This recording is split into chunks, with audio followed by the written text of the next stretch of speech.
નમસ્કાર. તો ચાલો આજે આપણે એક ખૂબ જ મહત્વના વિષય પર વાત કરીએ. 25 મે એટલે કે વિશ્વ થાઇરોઇડ દિવસ. આજના આ એક્સપ્લેનરમાં આપણે આપણા જ શરીરના એક એવા હિસ્સા વિશે ઊંડાણપૂર્વક સમજવાના છીએ જે કદાચ નાનો છે પણ કામ બહુ મોટું કરે છે. તો આજે આપણે શું જોવાના છીએ? ફટાફટ રોડમેપ પર નજર કરી લઈએ.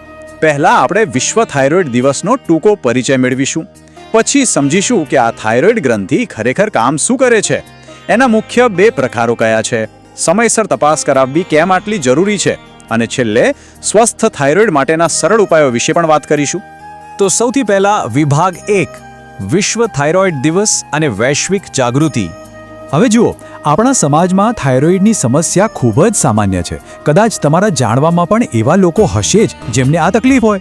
પણ અફસોસની વાત એ છે કે યોગ્ય માહિતીના અભાવે લોકો સમયસર સારવાર લેવામાં મોડું કરી દે છે.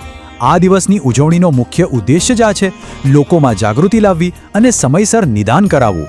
કારણ કે સાચી માહિતી જ સૌથી મોટો બચાવ છે, ખરું ને? ચાલો આગળ વધીએ વિભાગ 2 તરફ. થાઇરોઇડ ગ્રંથિનું કાર્ય, જેને આપણે શરીરનું એન્જિન પણ કહી શકીએ. હવે તમને કદાચ પ્રશ્ન થશે કે આ થાઇરોઇડ ખરેખર છે શું?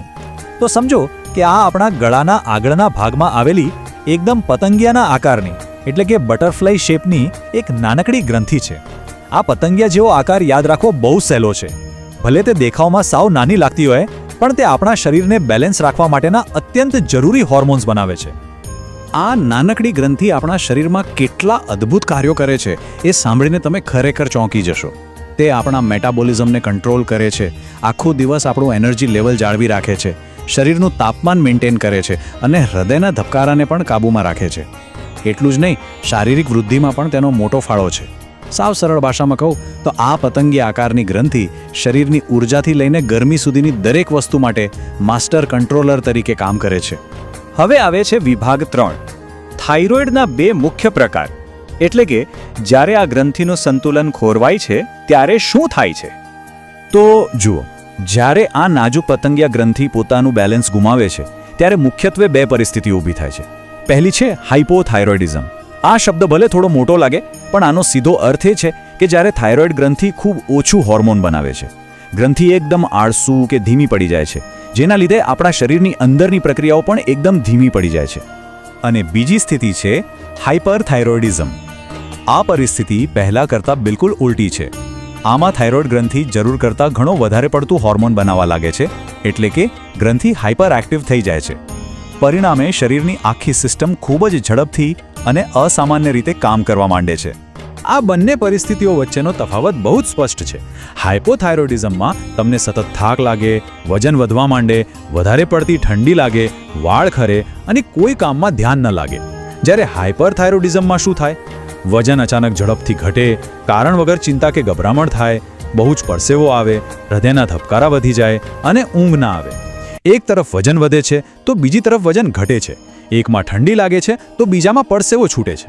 આનાથી આપણે આ બંને તકલીફોને બહુ જ સરળતાથી યાદ રાખી શકીએ છીએ. હવે પહોંચ્યા છીએ વિભાગ 4 પર. સમયસર તપાસનું મહત્વ, એટલે કે લક્ષણોને ક્યારે અવગણવા નહીં. રોજિંદા ભાગદોડવાળા જીવનમાં આપણે ઘણીવાર થાક કે તણાવને બહુ સામાન્ય માની લઈએ છીએ, ખરું ને? લોકો વિચારે છે કે આ તો કામનો થાક હશે, પણ સાચું કહું તો આવા લક્ષણોને ક્યારેય નજરઅંદાજ ન કરવા જોઈએ. સાચી અને સમયસરની તપાસ તમને યોગ્ય સારવાર તરફ લઈ જાય છે. એક નાનકડો રિપોર્ટ કે તપાસ તમને ભવિષ્યની મોટી અને ગંભીર સમસ્યાઓથી બચાવી શકે છે. અને છેલ્લે વિભાગ 5 સ્વસ્થ થાઇરોઇડ માટેના ઉપાયો.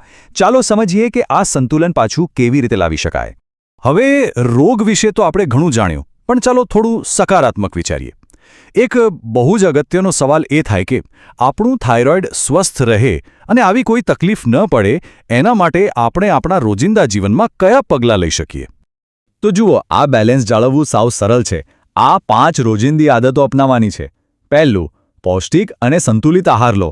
બીજું, ભોજનમાં આયોડિનયુક્ત મીઠાનો જ ઉપયોગ કરો. ત્રીજું, નિયમિત કસરત કરવાનું રાખો. ચોથું, તણાવ કે સ્ટ્રેસથી બને એટલા દૂર રહો, મગજ શાંત રાખો. અને પાંચમું, સમયાંતરે તમારા ડૉક્ટરની સલાહ લેતા રહો. બસ, આ કોઈ અઘરા કામ નથી, પણ એકદમ સ્વસ્થ અને સુખી જીવન માટેની અત્યંત ઉપયોગી આદતો છે. તમને જાણીને આનંદ થશે કે દર વર્ષે 25 મેના રોજ દુનિયાભરમાં હોસ્પિટલો અને શૈક્ષણિક સંસ્થાઓ દ્વારા ખાસ આરોગ્ય તપાસ કેમ્પ અને માહિતી અભિયાનો યોજવામાં આવે છે. સમુદાયો એકસાથે મળીને આપણે હમણાં જે સાદી અને સરળ વાતો કરી એના વિશે જાગૃતિ ફેલાવવાનું એક ખૂબ જ પ્રશંસનીય કામ કરે છે. આજના આપણા આ એક્સપ્લેનરનો અંત આપણે એક બહુ જ સુંદર વિચાર સાથે કરીશું. સ્વસ્થ શરીર એ જ સુખી જીવનનો પાયો છે અને આપણે હંમેશા યાદ રાખવું જોઈએ કે આરોગ્યની કાળજી જીવનની સાચી સંપત્તિ. તો આજે જરાક વિચારજો, શું તમે તમારા શરીરમાં રહેલી આ નાનકડી પતંગિયા આકારની ગ્રંથિનું પૂરતું ધ્યાન રાખો છો ખરા? સ્વસ્થ રહો, જાગૃત રહો અને પોતાનું ધ્યાન રાખો.